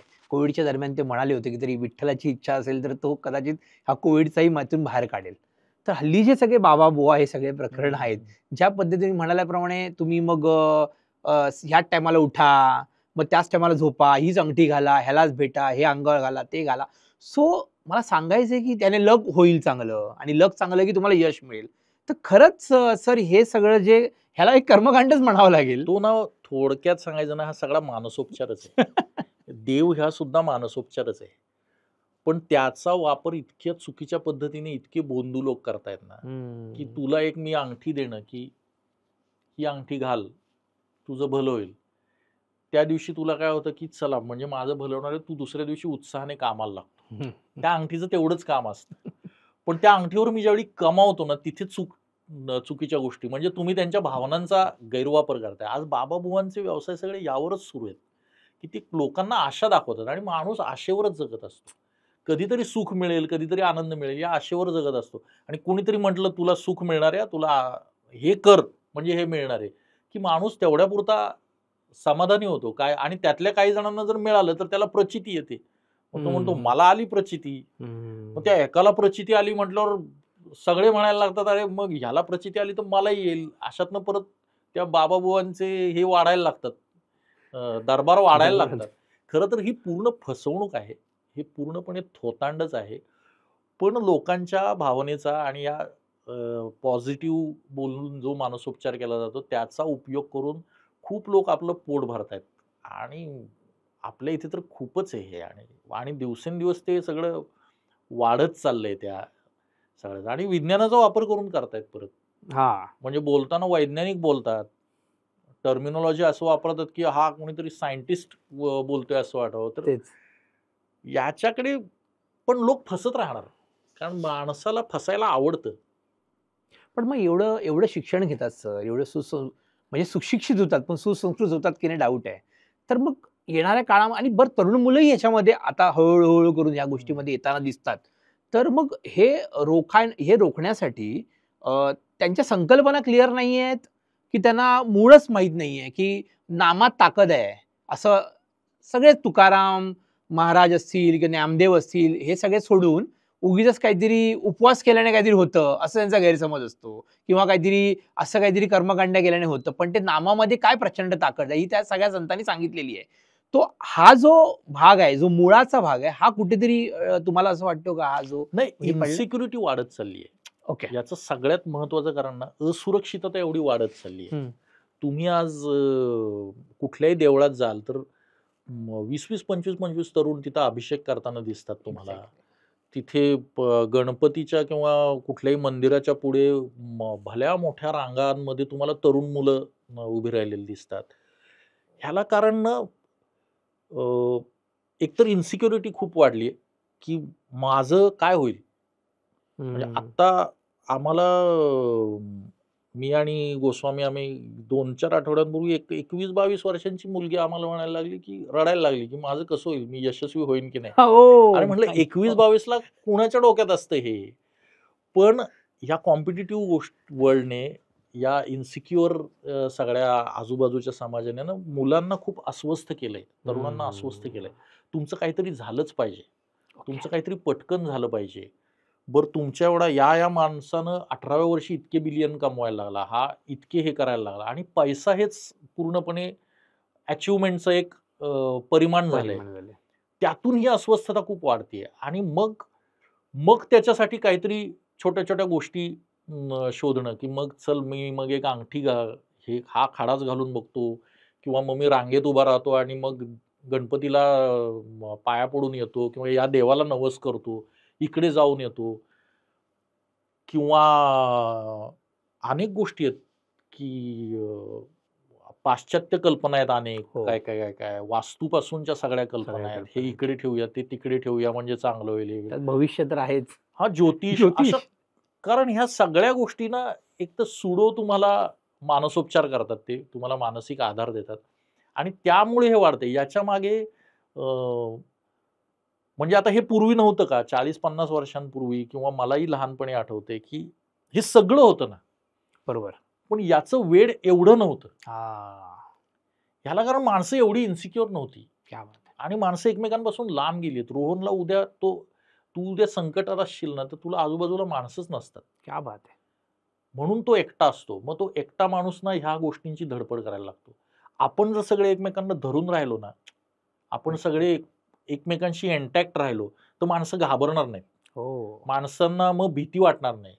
अपयशी माणसं, यशस्वी माणसं सगळेजण जर एकमेकांना धरून राहिले ना समाज म्हणून, तर डेफिनेटली ह्या गोष्टी कमी होऊ शकतात. पण आपण समाज म्हणून आता एवढे तुटक झालोय ना, आपण आधी एकत्र कुटुंब होतो, तिथून मग विभक्त कुटुंब पद्धती झाली. आता आई वडील एक वेगळीकडे राहतात, मुलगा आणि सून वेगळीकडे राहते. हळूहळू मुलगा आणि सून पण आता अपार्ट राहायला लागलेत. काही वर्षांच्या संसारानंतर ते एकटे व्हायला लागलेत. माझं बँक अकाउंट वेगळं, तुझं बँक अकाउंट वेगळं, पैसे वेगळे एकमेकांमध्ये. तू माझा मोबाईल बघायचा नाही, मी तुझा मोबाईल बघणार नाही. तुझी स्पेस वेगळी, माझी स्पेस वेगळी. इंडिव्हिज्युअलिझम वाईट नाही, इंडिव्हिज्युअलिझम चांगला आहे. पण इंडिव्हिज्युअलिझमचा ज्यावेळी टोक गाठायला लागलो आहोत ना, तिथे मग तो इन्सिक्युअर व्हायला लागलाय. त्याला कोणीच नसतं. आज संकटात असलेल्या माणसाला आपल्याला कळतं, की 1.5 लाखासाठी एका माणसाने आत्महत्या केली किंवा 50,000साठी आत्महत्या केली. 50,000साठी त्यानं आत्महत्या करायला त्याला आजूबाजूचा समाज सपोर्टच करत नाहीये, तर त्याच्यावर ही वेळ येऊ शकते. तर सगळे आपण ना खूप लांब गेलोय एकमेकांपासून आणि तरुण तर खूप एकटे पडलेत आत्ताचे. आणि त्यांचा प्रत्येक दुसरा तरुण हा मित्र नाही तर त्यांचा कॉम्पिटिटर झालाय. कॉम्पिटिशन हा प्रकार आहे ना, त्याच्यामुळे मला वाटतं हे खूप अंधश्रद्धा आणि ह्या गोष्टी वाढल्या, खूप बोकाळल्या आहेत. ते कमी झालं ना, सगळे एकत्र आले तर निश्चित हे कमी होऊ शकतं. कारण की मी बघितलं खूप वेळेला सगळी मित्र आणि परिवार यश आणि अपयशामध्ये सगळं जोडलं जात आहे, त्या प्रवासाचा आनंद खूप कमी प्रमाणात घेतला म्हणजे जातोय. नापास असला, म्हणजे पूर्वी आमचा एखादा मित्र नापास असला तरी संध्याकाळी पार्टीच्या वेळी तोही आमच्या बरोबर असायचा. क्या बात आहे. कारण आई वडील तेवढं मनावर घेत नव्हते त्याचं, की त्यांना वाईट वाटायचं, पण चल झालंय ना, पुढच्या वेळी काहीतरी होईल. आता सगळेच त्या कॉम्पिटिशनच्या एवढे आहारी गेलेत ना, की प्रत्येक जण त्याचा बाऊ करतो. 80% मिळाले म्हणून मुली निराश होऊन दार लावून बसतात. म्हटलं अरे 80% मिळालेत याच्यात निराश होण्यासारखं काय एवढं? पण त्यांच्यासाठी सांगितलेलं असतं की एवढे नाही तर तुमचं आयुष्यच नाहीये. म्हणून मगाशी म्हणलं ना, की तुम्ही प्रतिक्रिया काय देताय? त्या 80 वाल्यानं जर प्रतिक्रिया दार बंद करण्याची गेली तर तो संपला. पण त्याने दार उघडून चला 80 पडले ना, पुढच्या वेळी बघू काय होतंय असं म्हणून जर तो पुढे गेला ना, तर त्याला काहीतरी वेगळी गोष्ट असू शकते त्याच्या आयुष्यात. तर हा प्रकार खूप वाढलाय. इन्सिक्युरिटी, एकटेपणा आणि कॉम्पिटिशन यामुळे सगळं वाढतंय. खरं आहे सर. एकदम म्हणजे तुम्ही परफेक्ट म्हणालात, की इन्सिक्युरिटी हा खरंच सगळ्यात महत्त्वाचा भाग आहेच. आता तरुण मुलांमध्ये जेव्हा ह्या इंडस्ट्रीमध्ये यायचं म्हणतात, तेव्हा तुम्ही त्यांना 2 गोष्टी काय सांगाल? कारण की खूप वेळेला खूप तरुण विचारत असतात, तरुणी विचारत असतात, की आम्हाला इंडस्ट्रीत यायचं आहे, आम्हाला इंडस्ट्रीमध्ये काहीतरी नाव करायचं आहे, आम्हाला फेम हवं आहे. तर त्यांना हे माहीत नसतं, की दोन्ही सचिन सरांनी मागच्या काही वर्षांमध्ये केवढं काम केलेलं असतं आणि त्याच्यानंतर कुठेतरी 25 वर्षानंतर शॉर्टकट नाहीये त्या गोष्टीला. तर तुम्ही ॲज अ लेखक, एक प्रोड्युसर म्हणून आणि ओव्हरऑल या इंडस्ट्रीला घेऊन सर काय सांगाल, की जेणेकरून येणाऱ्या तरुण पिढीला ह्याच्याकडे कशा पद्धतीने बाहेर यायला पाहिजे इंडस्ट्रीमध्ये आणि काय डोकं आधी क्लिअरिटी घेऊन यायला पाहिजे कुठली गोष्ट? आता इंडस्ट्रीमध्ये येणं म्हणजे ऍक्टर होणं म्हणू शकतो हां. आपण, किंवा डायरेक्टर होणं म्हणू शकतो. एकतर 100 लोक इंडस्ट्रीत येत असतील तर त्यातल्या 90 लोकांना ऍक्टर्स व्हायचं असतं. उरलेल्यातले 5-6 जण दिग्दर्शक असू शकतात. 100तला एखादा असू शकतो ज्याला लेखक व्हायचं असेल, आणि काही टेक्निकल करवाले तर आणखी 2-3 असतात. आणि हे जे उरलेले 90 असतात यातलेच अनेक जण नंतर मग जे ऍक्टर होऊ शकत नाहीत ते मग कोणी दिग्दर्शक बनतात, कोणी लेखक बनतात, कोणी तंत्रज्ञ बनतात. तर इथे येताना एकतर तुम्ही हे लक्षात ठेवलं पाहिजे, की मला या क्षेत्राची आवड आहे. मला या क्षेत्रात काहीतरी करायचंय. आणि मला मला काय हवंय? मला हे वातावरण हवंय का? मला या फील्डचं वातावरण आवडतंय का? मग मी रायटर बनून सुद्धा आज त्या सगळ्याचा आनंद घेऊ शकतोय. मी ॲक्टर बनूनच तो आनंद घेतला पाहिजे असं काही कुठे लिहिलेलं नाहीये. बरोबर मी आहे. एडिटर बनून सुद्धा तो आनंद घेऊ शकतो. म्हणजे तुम्हाला या क्षेत्राची आवड आहे मान्य आहे. पण या क्षेत्रात आल्यावर यातलं तुमची मास्टरी काय आहे? हे ना हळू तपासून बघा. आणि लोक तुम्हाला रिस्पॉन्ड करतील ना त्यावरून सुद्धा जज करा. म्हणजे आता समजा एक अभिनेता अभिनय पण करतोय आणि निवेदन पण करतोय. पण त्याच्या निवेदनाला प्रचंड दाद मिळते दरवेळी, जेवढी त्याच्या ॲक्टिंगला मिळत नाही. तर त्याने हे लक्षात घेतलं पाहिजे, की मी निवेदक चांगला आहे, तर मी तिकडे जास्त लक्ष देईन. जर लोक मला त्या पद्धतीने प्रतिसाद देत आहेत. परफेक्ट. मी प्रयत्न करत राहीन ॲक्टिंगचा पण, कारण ते मला एक वेगळं पॅशन आहे. ज्याच्यात बरोबर. यश मिळेल, नाही मिळेल. पण मला हेच पाहिजे आणि मला तेच पाहिजे याहीपेक्षा मला या क्षेत्रात काहीतरी करायचंय. हा एक ब्रॉड व्ह्यू ठेवून जर सगळेजण आले ना, मला नंबर 1च तिथेच जायचंय आणि इतक्या वर्षांमध्येच जायचंय, अशा काहीतरी अव्यावहारिक अपेक्षा ठेवून आलं ना, तर इथे प्रॉब्लेम नेहमी येऊ शकतो, किंवा अ, त्यातून करिअरला खूप अडचणी येतात किंवा त्यातून बाहेर फेकलं जाण्याची पण शक्यता असते. आणि दुसरी गोष्ट म्हणजे मला एकाने सांगितलं होतं ना, की मुंबईत आल्यावर, की अ, तू नको ठरवू तू कोण आहेस, मुंबई सांगेल तुला तू कोण आहेस, असं त्याने मला एक सांगितलं होतं. म्हणजे तू करत राहा. तुला आपोआप कळेल माझं हे जास्त चांगलं होतंय, ते जास्त चांगलं होतंय, आणि त्याला तुम्ही नकार देऊ नका. प्रत्येकात काही ना काहीतरी स्किल आहेच. आहेच. कोणामध्ये असं नाहीये, की ह्याच्यात काहीच स्किल नाहीये, असा माणूस नसतो. फक्त त्याला त्याचं स्किल कळण्याची गरज असते, आणि अनेकांना आपलं स्किल कळून सुद्धा त्यांना ते आवडत नसतं. त्यांना मला हे नकोय, मला ते हवंय, क्या बात. असं जे वाटत राहतं ना, तर जे आहे ते आधी स्वीकारा, त्याचा पूर्णपणे त्याचा उपयोग करा आणि जे हवं आहे पण जे मिळत नाहीये त्याचे प्रयत्न सुरू ठेवा. ह्या दोन्ही गोष्टी जर साधत राहिल्या ना, तर प्रत्येकाचं या क्षेत्रात काही ना काहीतरी घडू शकतं. आणि ते म्हणतात ना, तुम्ही एका क्षेत्रामध्ये 10, 12, 14 वर्ष काढलीत ना, तर निश्चित तुम्ही काहीतरी दिशा मिळून कुठपर्यंत तरी तुम्ही जाऊच जाता. शकता. आणि कंपेअर करण्याचा मोठा प्रॉब्लेम असतो. माणूस आपल्या मित्राबरोबरच कंपेअर करत राहतो. खूप मित्राबरोबरच कॉम्पिटिशन करत राहतो. तर त्या कॉम्पिटिशनमुळेही खूप निराश होत राहतो. तर त्या कॉम्पिटिशनचं नैराश्य न घेताना स्वतःला काय वाटतंय, स्वतः काय अचीव्ह केलंय आणि प्रेक्षकांसाठी काम करा. मोठेने मला चांगलं म्हणावं किंवा रोहनने मला चांगलं म्हणावं याच्यासाठी आयुष्यात काही करू नका. मला आठवते मला मुंबईत आल्यावर मला वाटायचं, की या माणसांनी येऊन माझं कौतुक करावं, त्या माणसाने येऊन माझं काय भारी नट आहे किंवा काय भारी हे आहे, असं म्हणावं. ही माणसं तुमचं कधीच कौतुक करत नाहीत. जे तुम्हाला वाटत असतात, की त्यांनी यावं. तुम्हाला ज्यावेळी सगळे प्रेक्षक स्वीकारतात ना, त्यावेळी मग ते सुद्धा तुम्हाला चांगलं म्हणतात किंवा सगळेच जण तुमचं कौतुक करतात. त्यामुळे मुख्य प्रेक्षक आहे. प्रेक्षकांसाठी काम करा. प्रेक्षकांसाठी तुमची कला आहे. हे लक्षात ठेवून आणि थोडा ब्रॉड व्ह्यू ठेवून जर काम केलंत ना, की मला या क्षेत्रात काहीतरी करायचंय. मला जे आवडेल ते करेन, पण या क्षेत्रात करेन. असं ठेवलं ना, तर नक्की प्रत्येकाचं काही ना काहीतरी घडू शकतं इथे. क्या बात आहे. सर मागचे 1 तास आपण खूप मस्त चर्चा केली. या ओव्हरऑल वारी, विठ्ठल, त्याच्यानंतर सध्या वाढलेलं एवढं स्तोम आणि येणाऱ्या तरुण पिढीसाठी कशा पद्धतीने जीवनाकडे बघण्याचा एक दृष्टिकोन ठेवायला हवा. तुमच्यामध्ये एक गोष्ट मला ह्या पूर्ण 1 तासामध्ये जाणवली, ती म्हणजे तुम्ही नेहमीच मूळ पक्के केलेले आहेत सर. आणि खूप वेळेला हल्लीच्या काळामध्ये मूळ पक्क न केल्यामुळे झाड वाढताना थोडंसं प्रॉब्लेम दिसतोच, तरुणांमध्ये दिसतो. मला जाता एक प्रश्न विचारायचा आहे, कारण की या कार्यक्रमाचं नावच छापाघाट आहे, दुसरी बाजू. सचिन मोटे जेव्हा ह्या क्षेत्राव्यतिरिक्त जेव्हा वेगळं काहीतरी अशी एखादी गोष्ट करतात का, की जी कोणालाच माहीत नाहीये, जी कोणाला आतापर्यंत कधी रिव्हील झाली नाहीये किंवा ती काही लोकांनी रिव्हील झाली असावी, की जी तुम्ही स्वतःसाठी करता, स्वतःच्या जडणघडणीसाठी करता किंवा स्वतःच्या मनोरंजनासाठी करता, अशी कुठली गोष्ट आहे किंवा एखादं सामाजिक पॉइंट ऑफ व्ह्यू काय तुम्ही सर वेगळं करता, एक दुसरी बाजू म्हणून?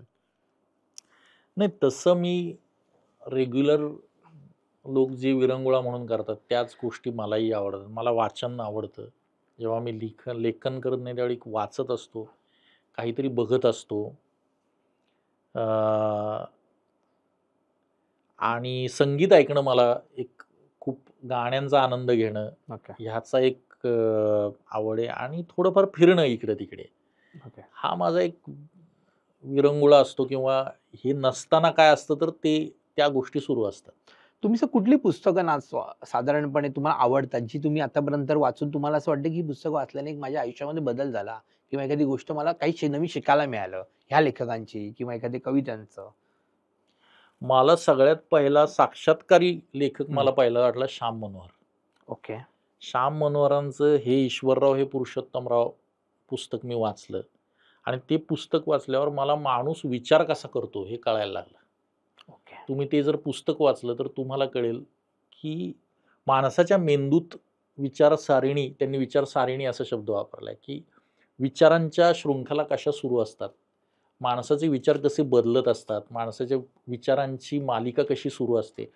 हे ना मला हे ईश्वरराव हे पुरुषोत्तमराव वाचताना त्यामुळे श्याम मनोहरांचा मला प्रचंड पगडा होता त्या काळात, की त्यांचं येळकोट आणि ही नाटकं तर खूपच आवडली होती. पण खास करून हे पुस्तक मला त्यांचं खूप आवडलं.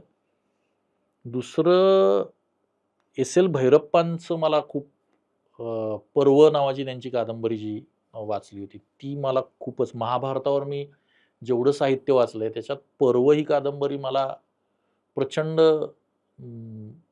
एक वेगळा आनंद देणारी आणि महाभारताकडे एक वेगळा दृष्टिकोन ओके. देणारी देते. कादंबरी. त्यामुळं पर्व एक मला खूप आवडली त्यांची. म्हणजे माझ्यावर परिणाम करणाऱ्या काही गोष्टी आहेत ना, तर त्यामध्ये हे ईश्वरराव हे पुरुषोत्तमराव आहे, पर्व आहे. त्यानंतर अ, अलीकडेही मी काही गोष्टी वाचल्या किंवा आता मी एक छोटेखानी पुस्तक आहे नदिष्ट तुम्ही वाचलं असेल तर. नदिष्ट. नदिष्ट पण खूप छान पुस्तक आहे. किंवा मग दुसरे लेखक मला प्रचंड आवडणारे म्हणजे रंगनाथ पठारे. ओके. रंगनाथ पठारेंचं टोकदार सावलीचे वर्तमान नावाची कादंबरी मी वाचली. त्याही वेळी मी असाच हललो होतो, ओके. की तुमच्या भूतकाळातल्या सगळ्या गोष्टींच्या सावल्या तुमच्या वर्तमानावर सतत पडत असतात हो. आणि तुम्हाला त्या सावल्या घेऊन जगायचं असतं.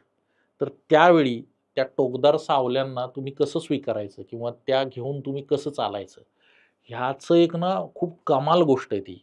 आणि त्यांच्या मग मग नंतर रंगनाथ पठारेंची ताम्रपट एक खूप कमाल कादंबरी. त्यामुळे रंगनाथ पठारे एक माझे खूप आवडते लेखक आहेत. दुसरं मला ह्यांची जॉर्ज ऑरवेलची 1984 ओके. नावाची नॉवेल. आज तुम्ही जे बघाल भारतातली कंडिशन, की हळूहळू आपण एकचालुकांवरती याच्या गोष्टींकडे झालो, की एक वन मॅन हा एक मोठा आणि बाकी सगळेजण आपण त्याचे कोणीतरी आहोत अशा दिशेनं जे काही चाललोय किंवा डिक्टेटरशिपकडे जसे अनेक देश जातात, अनेक कम्युनिस्ट कंट्री तिकडे गेल्या होत्या, तशी जॉर्ज ऑरवेलनं 1984 नावाची कादंबरी लिहिली आहे. म्हणजे 1984 सालात कसं असेल हे त्यांनी 1940-50 काहीतरी त्यांच्या त्या ह्याच्यात ओके. लिहिलेली कादंबरी आहे ती. पण ती 1984 वाचली ना तर असं वाटेल आपण आजचा भारतच वाचतोय ओके. किंवा आजचा भारतच नाही, जिथे जिथे खूप बलाढ्य यंत्रणा आलेल्या आहेत, बलाढ्य राजकीय व्यक्तिमत्व आले, तिथे तिथे तुम्हाला ती 1984 रिफ्लेक्ट झालेली दिसेल. तर जॉर्ज ऑरवेलचं एक मला खूप आवडलं होतं. फाउंटन हेड खूप माझ्यावर परिणाम केलेली कादंबरी आयन रँडची, जी अगदी खूप खरं तर व्यक्तिवादी आहे खूप ती. खूप व्यक्तिवादाला प्राधान्य देणारी आणि मोठं करणारी कादंबरी आहे. पण ती ज्यावेळी मी वाचली, करिअर करायला आलो होतो आणि त्या काळात खूप आत्मविश्वास देणारी आणि आपण आता जग जिंकू शकतो असं वाटायला लागणारी ती एक नॉवेल होती. तर आयन रँड एक मला त्यात तिची आवडली कादंबरी. आणि बाकी मग कुसुमाग्रजांच्या कविता आहेत. ओके. कुसुमाग्रजांच्या कविता खूप आवडतात. मर्ढेकरांच्या कवितांवर मला काही वर्षांपूर्वी अचानक खजिना सापडल्यासारखं झालं आणि मर्ढेकरही माझे खूप आवडते कवी झाले तेव्हापासनं. तुम्हाला असं कुठली अशी कविता किंवा 4 ओळी की जी मला असं वाटलं की यार ही मस्त इतकं छान ओळी आहेत ह्या, की ज्या आपल्या आयुष्याशी किंवा ह्या खूप मोटिवेट करतात किंवा अशा सुचत आहेत का, की जी गोष्ट तुम्हाला असं वाटतं की हे म्हणजे जसं कणा असते त्या बऱ्याच वेळेला लोकांना ती अपील करते? असं मला आत्ता लगेच ओळ सांगता येणार नाही. पण मर्ढेकरांच्या बऱ्याच कविता आहेत, ज्या ओके. तुम्हाला खूप अशा भिडतात. खूप ती फिलॉसॉफी तुम्हाला टच होते त्या याच्यातली. आणि मुळात तुम्हाला जेव्हा त्या हळू-हळू एकतर त्या सुरुवातीला अगम्य वाटतात. पण तुम्हाला हळू-हळू कळायला लागले, की त्याच्यातला आनंद मिळायला खूप लागतो. मिळतो. आणि दुसरं माझ्याच 4 ओळींबाबत माझं असं हां. झालं ना, की मी 22-23 किंवा अगदीच त्याच्याही आधी 19-20 वर्षांचा असताना उगाचच लिहून ठेवलेल्या ओळी होत्या, की सुख देतो मला सुखावतो मी, दुःख देतो मला दुखावतो मी. मीच आहे माझा विठ्ठल, मीच प्रश्नाचे माझ्या उत्तर. अरे! असं मी त्यावेळी उगाच लिहिलं होतं आणि त्याला काही डेप्थ नव्हती. मी उगाचच रचलेलं होतं. पण आत्ता ह्या वारी आणि याच्यानंतर ना मला त्या ओळी खूप मला जास्त जाणवायला लागल्या. म्हणून मी परत एकदा लिहिल्या सुद्धा आता एका पोस्टला त्या ओळी लिहिल्या होत्या, टाकल्या की होत्या तुम्ही. की सुख-दुःख असं वेगळं काही नसतं. तू स्वतःला सुख देतोस, तू स्वतःला दुःखी करतोस आणि सगळ्या प्रश्नांची उत्तरं तुझ्याकडेच असतात. तूच तुझा विठ्ठल आहेस. असा एक मला तो एक थॉट वाटला होता. तर त्या ओळी आत्ता तरी माझ्या डोक्यात सतत आहेत. डोक्यामध्ये आहेत. आणि मग अशा ओळी सांगता येणार नाहीत. पण खूप लोकांचं खूपसं साहित्य आणि त्यातल्या काही-काही गोष्टी मला अपील करतात. भिडत आलेल्या आहेत. सर आता तुम्ही आता एकदम अगदी शेवटच्या टप्प्यात मला ती गोष्ट विचारू की नाही प्रश्न पडलाय. पण तरी सुद्धा विचारणं माझं सध्याचं राजकीय एकंदरीत महाराष्ट्राचं झालेलं चित्र. म्हणजे खूप वेळेला असं खूप नेते म्हणतात की जसे राज ठाकरे आहेत, ते नेहमी म्हणतात की तुम्ही सर्वांनी मराठीसाठी काहीतरी करायला हवं. मराठी ही तुमची भाषा आहे आणि मराठी जेव्हा आपल्या निघून जाईल तर त्यातून होणाऱ्या काळामध्ये, येणाऱ्या काळामध्ये हळूहळू इतर गोष्टी त्याच्यावर हवी होतील, किंवा महाराष्ट्राची राजकीय परिस्थिती, ह्यावर तुमचं सर काय ओव्हरऑल भाष्य आहे, तुम्ही आम्हाला थोडक्यात सांगा. मला माहिती आहे तो विषय कदाचित तुम्हाला येणार, पण मला आज तुमच्याकडे जाणून घेणं खूप महत्वाचं वाटतंय. बहुतांश मराठी फॅमिलीज आज मुलांना कॉन्व्हेंटमध्येच टाकतात किंवा इंग्लिश मिडियममध्येच टाकतात. लहानपणापासून त्यांच्याशी इंग्रजीतच बोलतात. खरं. म्हणजे आज मराठी शाळा का टिकल्या आहेत तर त्या सेमी इंग्लिश झाल्या म्हणून. बरोबर. अन्यथा मराठी शाळा संपल्या असत्या. मग कसलं मराठीचं प्रेम आहे मराठी माणसाच्या मनात? बरोबर.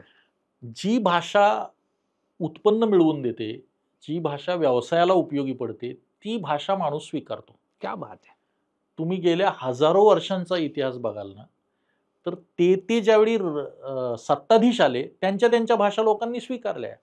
आज मराठीतले जवळजवळ 60-70% शब्द फारसी आहेत. कारण ती एवढी मोठी सत्ता आली काही 100 वर्षांची, की ते फारसी शब्द आपल्यामध्ये येऊन आपल्या भाषेचेच एक झालेले. तर भाषा हा एवढा ना प्रवाही गोष्ट आहे. मी बोलताना क्रियापद आणि कर्ता सोडून बाकी मध्ये सगळे इंग्लिश बोलत असतो किंवा सगळे इंग्रजी गोष्टी बोलत असतो. तर मुळात मराठी माणसाचं ना असं काही मराठीवर खूप प्रेम वगैरे असं मला वाटत नाही. मराठी माणूस हा अत्यंत व्यवहारी आहे. त्याला इंग्रजीची गरज वाटते. त्याला फक्त मराठी भाषा दिनाला थोडं हळवं व्हायला आवडतं, की मराठीसाठी हे होऊया. तुमच्या मुलाला उद्या जर कंपल्सरी वन लँग्वेज केली, एकच भाषा शिकवायची, मराठी, इंग्लिश का हिंदी, तर अनेक मराठी पालक म्हणतील इंग्लिश शिकवा, घरी आम्ही मराठी करून घेऊ त्याचं, पण तिथं इंग्रजीच शिकवा. तर तिथं सगळे कवी कळोत न कळोत, साहित्यिक कळो न कळो, त्याला इंग्लिश आलं पाहिजे, कारण त्याला पुढे जाऊन काहीतरी हे करायचं. बरं तोही भ्रमच आहे. म्हणजे अनेक कॉन्व्हेंटमध्ये शिकलेल्या मुलांचं इंग्लिश चांगलंच असतं असं नाही, आणि अनेक मराठी शाळेतल्या मुलांचं इंग्लिश वाईटच असतं असंही नाही. तो परत ना भाषा हे परत तुमचं मेंदूतलं भाषेचं केंद्र कितपत चांगलं आहे त्याच्यावरच भाषेचं ठरतं. त्यामुळं मला तरी हे सगळे गोष्टी त्या वेळेच्या राजकीय हे वाटतं. म्हणजे तेवढ्यापुरती येतात बुडबुड्यांसारखे आणि मग ते परत म्हणजे विरतात. तुम्हाला विरोध करायचा असतो किंवा काय करायचं असतं, तुम्ही आज कित्येक उद्योगपतींची मुलं, मिलियनरची मुलं, त्यांना कुठे मराठी बोलता येतं? त्यांना कुठे आपण जाऊन धरतो की बोल मराठी म्हणून? कारण त्यांच्यापर्यंत आपली पोहोचच नसते. खरंय. तर पण मग मराठी टिकली पाहिजे का? मराठी बोलली पाहिजे का? तर मराठीचं संवर्धन कसं करायचं मग? तर तुम्ही मराठी भाषेत वेगवेगळं साहित्य आणा. मराठी भाषेतलं साहित्य इतर भाषांमध्ये न्या. भाषा टिकवण्यासाठी वेगवेगळे अनेक प्रयत्न आहेत. जे करत राहिलं, आणि मुख्य म्हणजे मराठी व्यवसाय, जर मराठी व्यावसायिकच वाढले, म्हणजे आज असं आहे की एक मोठी Google सारखी कंपनीच महाराष्ट्रीयन माणसाची आहे, आणि त्याची कंडिशन आहे की आमच्या इथं येणाऱ्यांना मराठीच आलं पाहिजे. तर सगळे मराठी शिकतील ना. एवढं भाषेचं ना, भाषा हा खूप व्यवसाय आणि याच्याशी निगडीत गोष्ट आहे. तर भाषेचं ना आपण सगळ्यांनी महत्व वाढावं. खरं मराठीचं महत्व वाढवणं तर मराठी लोकांनी आपले व्यवसाय आणि मराठी लोकांनी यशस्वी होणं खूप गरजेचं आहे. तर आपोआप मराठी भाषा पण त्यांच्याबरोबर मोठी होत जाईल. आणि राजकारणाचं तर काय, सगळे राजकीय पक्ष सारखे झाले जातात. कारण गेल्या काही वर्षात इकडे जे चेहरे होते ते आता इकडे आहेत. कुणी पार्टी विथ डिफरन्स वगैरे आता राहिलेलं नाहीये. म्हणजे गंमत वाटते मला की तुम्ही कुठलाही पक्ष बघाल, आज अगदी आजचा सत्ताधारी पक्ष बघितला तर त्यातले अर्धे चेहरे हे बाहेरचे ज्यांना पूर्वी तुम्ही नाव ठेवत होता तेच सगळे तुमच्या बरोबर आहेत. मग काय बदललं? म्हणजे काही चेंजेसच झालेले नाहीयेत. आहे तेच आहे. आणि निष्ठावान कार्यकर्ते होते ते पूर्वी सुद्धा खालीच होते, त्यांना काही मिळालं नव्हतं. आजही निष्ठावान कार्यकर्त्यांना काही मिळतच नाहीये. त्यामुळे हे तसंच चाललंय. ते पण यश आणि अपयशावरच घडलं जाते. विजयी घेणं, विजयी पताका लागला पाहिजे आपला. तिथे काय असं काही नाही की त्याचं काही कोर काहीतरी बदललं वगैरे. हे आज झाले असं नाही, हे पूर्वी पण तसंच होतं. म्हणजे काँग्रेस ज्यावेळी खूप प्रबळ होती त्यावेळी सगळेजण काँग्रेसकडे पळायचे त्या ह्याच्यात. कारण शेवटी ना खूपशा लोकांना ना इझम काही नसतं. त्यांना आत्ता कोण पॉवरफुल आहे त्याच्या दिशेनं सगळेजण जात ते असतात. पॅकेज सारखे कंपनीचे सर, जास्त हा. पॅकेज देणाऱ्या कंपनीमध्ये निघून दुसऱ्या सगळेजण तिकडे जात तिकडे असतात. जातात. तसंच त्याच्या असतं मागे ते. काही वेगळा हेतून कंपनीचा माझी प्रॉफिट 4 कामं व्हावीत, काम हवीत. माझ्या मतदारसंघातलं काहीतरी घडावं, एवढे साधे हेतू त्या मागे असतात. Superb sir. तुम्ही एवढा वेळ दिलात आणि हिसाब नीतीच्या या कार्यक्रमाला तुम्ही मेन म्हणजे स्पेसिफिक विठ्ठल आणि वारी या विषयाला घेऊन तुम्ही इतकं बोललात, त्याला घेऊनच इतर गोष्टी पण आपल्याला ऐकायला तुमच्याकडनं मिळाल्या. खूप खूप थँक्स सर. असेच हिसाब नीतीच्या वेगळ्या कार्यक्रमाला येत राहा. आणि हिसाब नीतीकडनं तुम्हाला मी खूप खूप धन्यवाद तुमचे, की तुम्ही इतक्या सविस्तर पद्धतीने विठ्ठल वारी, त्यातून मग येणाऱ्या गोष्टी जगणं, सगळ्याच गोष्टी आपण याच्यात पाहिल्या, ऐकल्या. एक आमचं प्रणाम हस्तलिखित आहे. आमच्याकडे जे लोक भेटायला येतात तर त्यांना त्याच्यावर आम्ही तुम्हाला साधारण लोकांना काही 2 शब्द काय सांगावेसे वाटतात किंवा अक्षर जे काय वॉटेवर तुम्हाला काय लिहून सांगावंसं वाटतं ते तुम्ही लिहावेत. आणि जेणेकरून लोकांना एक आमच्याकडे प्रणाम हस्तलिखित राहतं की आम्ही कुठल्या कुठल्या माणसांना भेटलो. आमचं हे प्रणाम हस्तलिखित आहे. अच्छा. आणि ह्याच्यामध्ये आम्ही ज्या ज्या व्यक्तींना भेटतो, कारण की हल्लीच्या काळामध्ये सगळं टेक्नॉलॉजीमध्ये सगळ्या गोष्टी निघून जातील, पण ही एक डायरी जी आम्ही ज्या ज्या लोकांना भेटलो. हल्ली काय झालंय की पाय धरावे असे पाय खूप कमी आहेत. आणि असं नाही, पण तरी काही विचारवंत अशी लोक की ज्यांचं किमान येणाऱ्या पिढीने काहीतरी एक हे राहावं, लोकांना कळावं. तर तुम्ही सर येणाऱ्या पिढीला म्हणा किंवा महाराष्ट्राच्या जनतेला म्हणा, तर तुम्ही तुमच्या आज वारी करून आल्यानंतर काय म्हणा, 2 शब्द 4 ओळी ज्या काही तुम्हाला सुचतात सर तुम्ही याच्यावर लिहाव्यात. आणि जेणेकरून तुम्ही स्वाक्षरी करावी जी आमच्याकडे नेहमी राहील.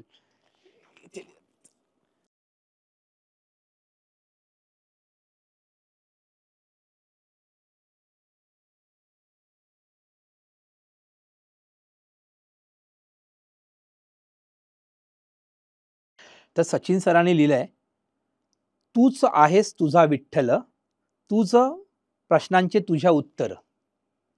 Thanks sir. खूप सुंदर. तुम्हाला भेटून आज खूप मजा आली. खूप थँक्यू. मलाही खूप मजा आली. तर आज आपल्या भेटीला आले होते सचिन मोटे सर, एक विचारवंत, सध्याच्या महाराष्ट्राच्या चांगल्या, जे कोणी काही चांगले विचारवंत आहेत, जे काही चांगलं करू इच्छितात, ज्यांच्याकडे बघून काहीतरी करावंसं वाटतं, ज्याच्याकडून काहीतरी ऐकावंसं वाटतं, असे हे लेखक. आत्ताच त्यांचा गुलकंद सारखा चित्रपट खूप दिवस चालला आणि येणाऱ्या काळामध्ये त्यांना खूप यश मिळावं अशी खरंच विठ्ठलचरणी प्रार्थना करावीशी वाटते. आजच्या एपिसोडमध्ये तुम्ही विठ्ठल, वारी, आयुष्य जगणं, तरुणांना काय काय गोष्टी मिळू शकतात, ते कसं जगायला हवं, आतून बाहेरून कसं बदलायला हवं, राजकीय सध्याची परिस्थिती, मराठीवरच्या गोष्टी, अनेक गोष्टी पाहू शकाल, ऐकू शकाल. मित्रांनो, हिसाब नीती बघत राहा, त्याला लाईक करा, सबस्क्राईब करा, जेणेकरून आम्ही चांगले चांगले विचारवंत तुमच्यापर्यंत पोचू, वेगवेगळे विषय घेऊन. चला भेटूया नवीन विषय घेऊन, नवीन माणसाबरोबर, नवीन विचारवंतापर्यंत पुढच्या एपिसोडमध्ये. तोपर्यंत गुड बाय. धन्यवाद.